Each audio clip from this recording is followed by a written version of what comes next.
ఈ గత 5 సంవత్సరాలుగా జరిగిన పరిణామాలు చూసిన తర్వాత తాడేపల్లిగూడెం అభివృద్ధి పరంగా అన్ని విధాలుగాను వెనక్కి వెళ్ళిపోవడం జరిగింది. తాడేపల్లిగూడెం మొత్తం అవినీతి కూపంలో కూరుకుపోయింది.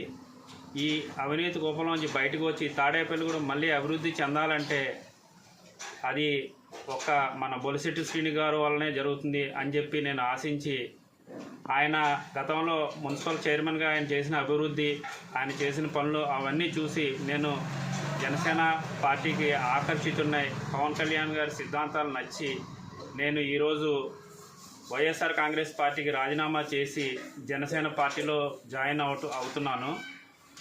ఈరోజు సాయంత్రం మన తాడేపల్లిగూడెం గొల్లగూడెం సెంటర్లో సాయంత్రం 5 గంటలకు నేను బొలిశెట్టి శ్రీనివాస్ గారి సమక్షంలో జనసేన పార్టీలో జాయిన్ అవుతున్నాను. కావున నా మిత్రులు